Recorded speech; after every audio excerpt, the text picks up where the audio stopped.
धर्म स्नेही सत श्रद्धालु यहाँ पर उपस्थित आप सभी भव्यवर पुंडरीक पुण्यात्मा महानुभाव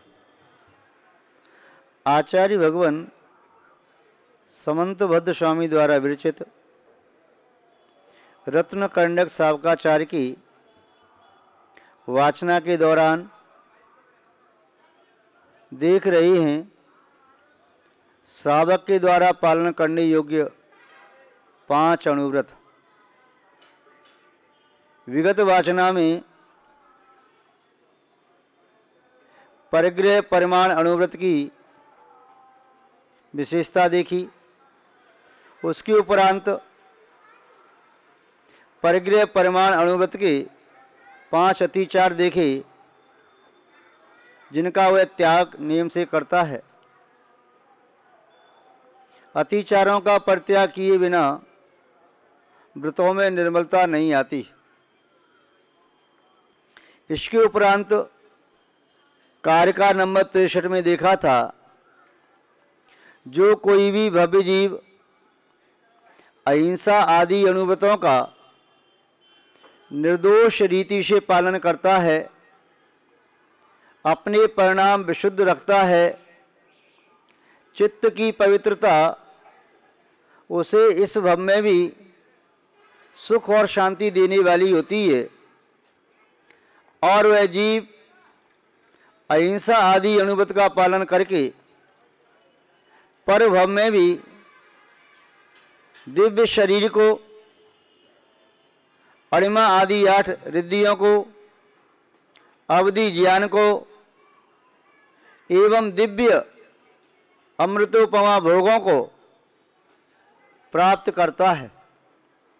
स्वर्ग में रहकर के भी वह भव्य जीव अपने परिणाम प्रभु भक्ति एवं सम्यक ज्ञान की तत्व चर्चा करते हुए निर्मल बनाए रखता है।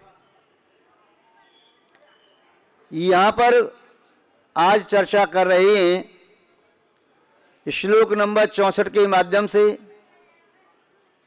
जिन जिन भव्य जीवों ने अहिंसा आदि अणुव्रत का निर्दोष पालन किया, उन्होंने इस भव में क्या दिव्य लाभ लिया, पर भव में कौन सी अवस्था प्राप्त हुई और उसे किस प्रकार की परीक्षा देनी पड़ी। 5 अणुव्रतों में ये 5 पुण्य पुरुष प्रसिद्धि को प्राप्त हुए, जिनके नाम आचार्य समंतभद्र स्वामी जी ने इस प्रकार उल्लिखित किए हैं। उनके ही शब्दों में उन नामों को देखते हैं। मातंगो धनदेवस्य वारिषेणस्ततः परः नीलीजयश्च संप्राप्तः पूजातिशयमुत्तमम्। आचार्य महोदय कह रही हैं, वे अक्षय पूजा को प्राप्त हुए 5 पुरुष। सबसे पहला व्रत अहिंसाणु व्रत, सभी धर्मों का आधार।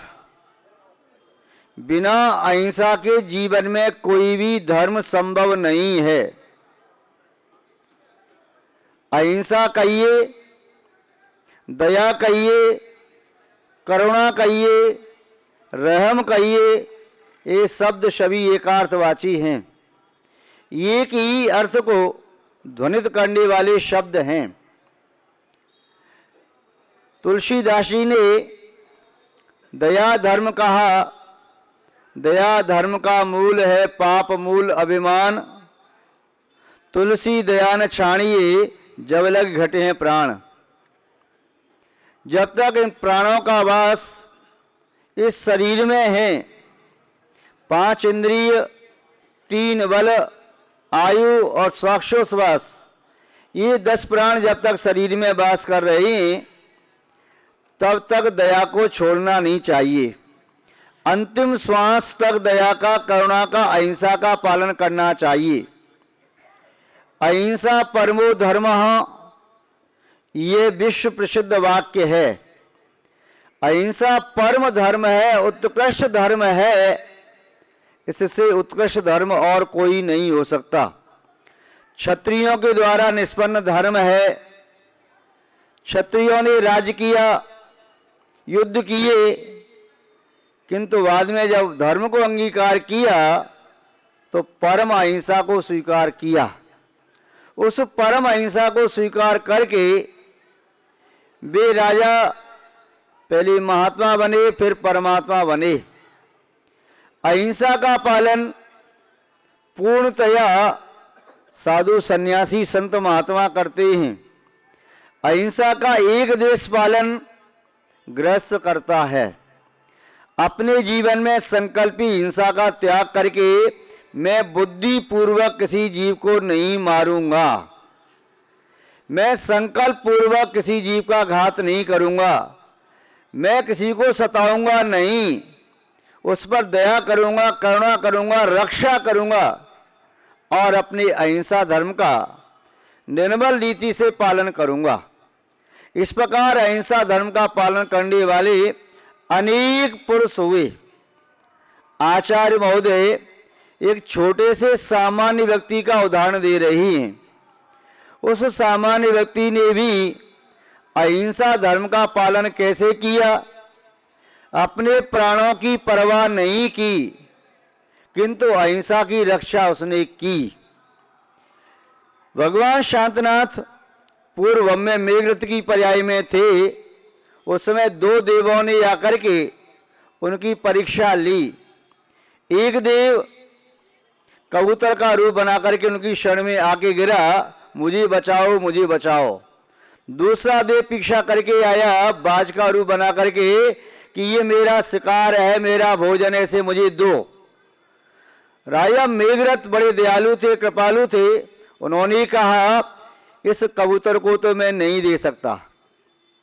उस बाज ने कहा नहीं दे सकते तो मैं भूख के मारे अपने प्राणों का परित्याग करता हूं।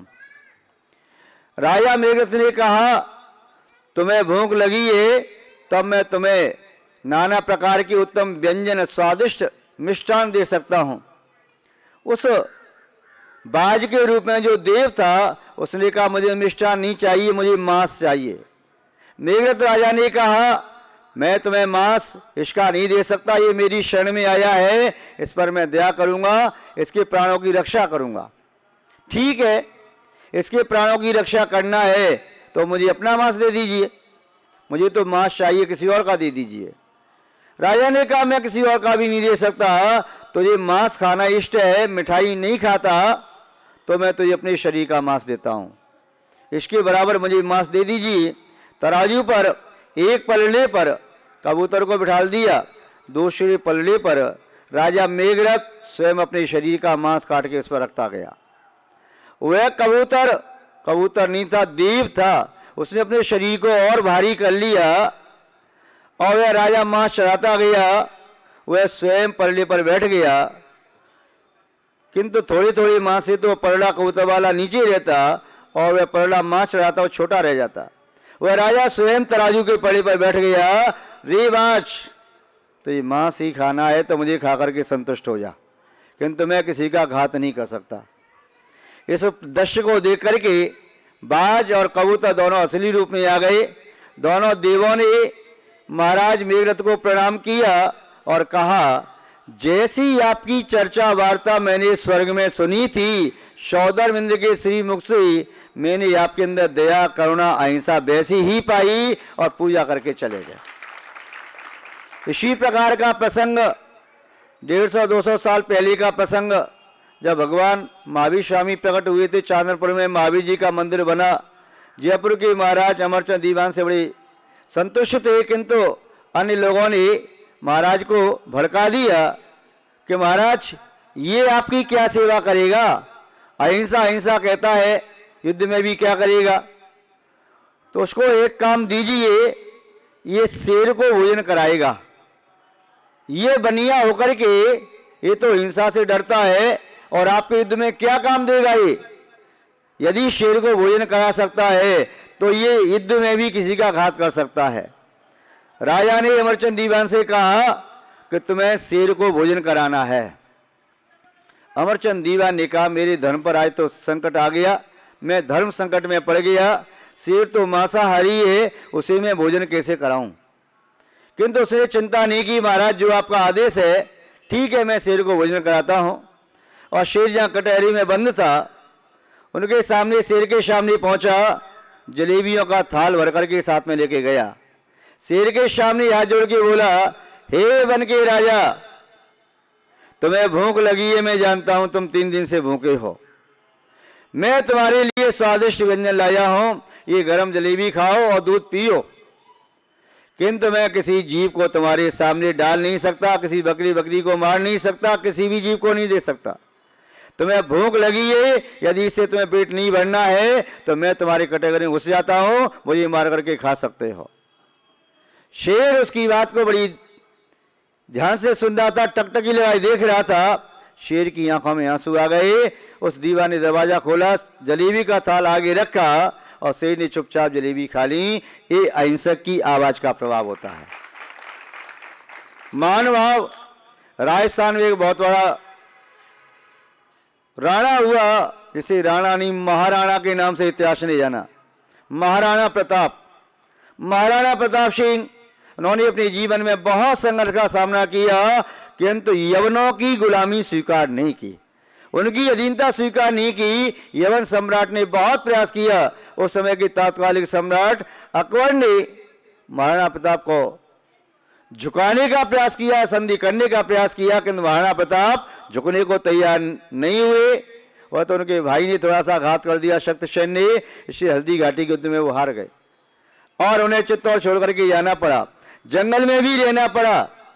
जंगल में रह करके महाराणा प्रताप ने घास की रोटी खाना स्वीकार कर लिया, किंतु मांस की बोटी खाना स्वीकार नहीं किया। ये हमारी भारतीय संस्कृति है। इसलिए सभी को जिनेंद्र भगवान की उपासना करना है, प्रभु की भक्ति करना है, परमात्मा की आराधना करना है और सबकी 8 दिन की छुट्टी है, सब उपासना में लग जाओ, कोई भी हिंसा नहीं करे। किंतु राजा महाबल का पुत्र अपने पिता के बिल्कुल विपरीत, पिता ने कहा हिंसा नहीं होना चाहिए, मैं हिंसा करूंगा, अपने पिता के खिलाफ था। उसने क्या किया, राज के उद्यान में जाकर के एक मेढ़े को मारा और वह उसका पुत्र बल कुमार मांसाहारी था, मेढ़े को पका करके उसने खाया मांस। उस समय वह देख रहा था कि शायद मुझे कोई देख नहीं रहा, किंतु बाघ के माली ने पेड़ पर चढ़े हुए देख लिया था कि राजकुमार बल ने बकरी का मांस पकाकर यहाँ खाया, बकरा मारा है। जब राजा की आज्ञा है कि कोई भी हिंसा नहीं करेगा। आष्टान का उपांत दिन चतुर्दशी का हिंसा हुई, राज उद्यान में हिंसा हुई है, यह समाचार राजा के पास पहुंचा। राजा ने कहा पता लगाओ। मालाकार यानी माली रात्रि में अपनी पत्नी को सुना रहा था, देखो हमारे राजा कितने दयालु हैं, करुणावान है, अहिंसक हैं, उन्होंने अहिंसा की घोषणा की है। उनके पुत्र बल कुमार ने ही यहाँ पर मांस खाया, बकरी को मारा। यह बात गुप्तचर ने सुन ली, राजा को बता दी। माली को बुलाया, माली ने राजा से ज्यों की त्यों हाल कह दिया। राजा ने कहा मेरी आज्ञा का उल्लंघन करना, हिंसा करने वाले कोई भी व्यक्ति क्यों ना हो, उसे फांसी की सजा दे दो। और पुनः चांडाल को बुलाया, यमपाल चांडाल को, उसके घर सैनिक भेजे, उसे बुलाकर के लाओ, मेरे बेटे को फांसी ऐसे नहीं देना है, उसके 9 टुकड़े कर दो, काट काट के, उसको भी जनता को याद रहे कि हिंसा करने वाले को क्या दंड मिलता है। यहां भी देख ले और नरक में क्या दंड मिलता है, घानी में पेला जाएगा, तिल तिल जैसे टुकड़े कर दिए जाएंगे। यमपाल चांडाल के पास सैनिक पहुंचे। यमपाल चांडाल आज घर में बैठा है, 14 का दिन है। वह सोचता है कि ये लोग आ रहे हैं, सैनिक क्यों आ रहे हैं, वो छुप गया। अपनी पत्नी से कह दिया यदि कोई व्यक्ति मुझे हिंसा कर्म के लिए बुलाए तो ये कह देना कि मेरे पति घर में नहीं है, बाहर गए हैं। तब तक सैनिक आ गए। सैनिकों ने कहा यमपाल कहाँ है? उसने कहा वह तो बाहर गई हैं।